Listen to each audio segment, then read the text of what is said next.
ओम नमः शिवाय। हर हर महादेव। जय शिव शंकर। महादेव और माता पार्वती के चरण कमल में मेरा बारंबार नमस्कार है। महाशिवरात्रि का दिन भगवान शिव के आशीर्वाद प्राप्त करने का दिन है। इस दिन व्रत रखते हैं और शिव परिवार की पूजा करते हैं। पूजा के दौरान महाशिवरात्रि व्रत की कथा को अवश्य ही सुनना चाहिए। यह बहुत फलदायी होता है। एक बार माता पार्वती ने भगवान शिव शंकर से पूछा कि आपकी कृपा पाने के लिए कौन सा सबसे सरल व्रत है और पूजा है। तब भगवान भोलेनाथ ने माता पार्वती को शिवरात्रि व्रत की महिमा और व्रत की पूजा विधि बताई और उसके साथ ही उन्होंने महाशिवरात्रि व्रत की पौराणिक कथाएं भी सुनाई। कथा है शिव और बैलगाड़ी। यह कुछ 300 साल पहले की बात है। कर्नाटक के सुदूर दक्षिण क्षेत्र में अपनी बूढ़ी माँ के साथ एक योगी रहते थे। उनकी माँ काशी जाना चाहती थी ताकि वह विश्वनाथ जाकर शिव की गोद में प्राण त्याग सके। इसके अलावा उसने अपने जीवन में अपने बेटे से कभी कुछ नहीं मांगा। उसने कहा, मुझे काशी ले चलो, मैं बूढ़ी हो रही हूँ, मैं वहीं जाकर मरना चाहती हूँ। योगी ने अपनी बूढ़ी माँ के साथ दक्षिण कर्नाटक के जंगलों से होते हुए काशी के लिए एक लंबी यात्रा शुरू की। वृद्ध होने के कारण उनकी माँ का स्वास्थ्य बिगड़ रहा था, तो उन्होंने माँ को कंधे पर उठा लिया और जाहिर तौर पर कुछ समय पश्चात वह कमज़ोर महसूस करने लगा। उसके पास शिव से याचना करने के बजाय और कोई चारा नहीं बचा। उन्होंने याचना की, हे शिव, मुझे मेरे इस प्रयास में विफल मत होने देना। बस यही एक चीज़ है जो मेरी माँ ने मुझसे मांगा है। कृपया मुझे इसे पूरा करने दे। मैं इन्हें काशी ले जाना चाहता हूँ। हम वहाँ सिर्फ आप ही के लिए आ रहे हैं। कृपया मुझे ताकत दे। तब जैसे ही उन्होंने चलना शुरू किया तो पीछे से एक घंटी की आवाज़ सुनाई दी, जैसे कोई बैलगाड़ी आ रही हो।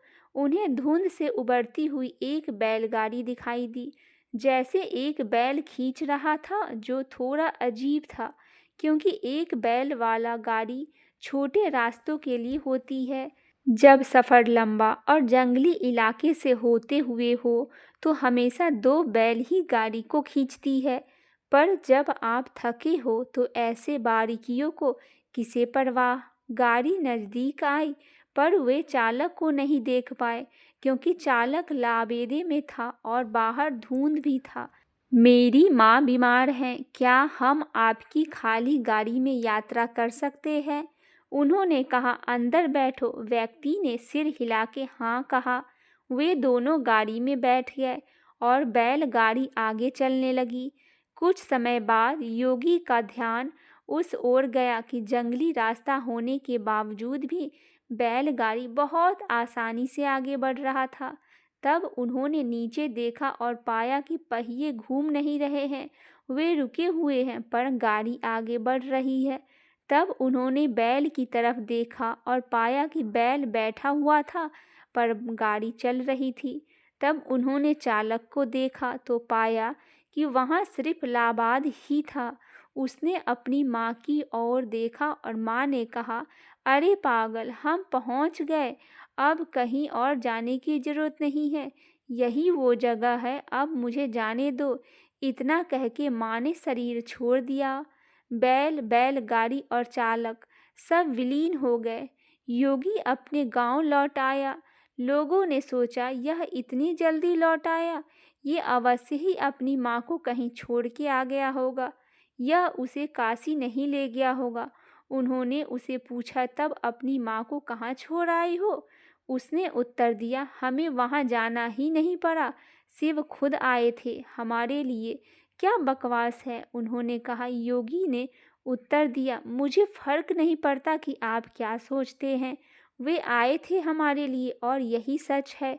मेरा जीवन ज्योतिमय हो गया, यह मैं अपने अंतर में जानता हूँ। अगर आप नहीं मानते तो यह आप जाने।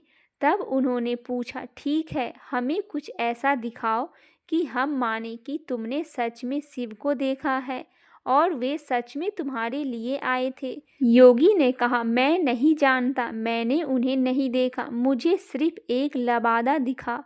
वहाँ कोई चेहरा नहीं था, वहाँ कुछ नहीं था, वह खाली था। अचानक सबने देखा कि वह खुद वहाँ नहीं था, सिर्फ उनके कपड़े ही दिखाई पड़ रहे थे। वे दक्षिण भारत के महान संत बने। जहाँ भी वह जाते, लोग बिना चेहरे वाले योगी के रूप में लोग जानते थे।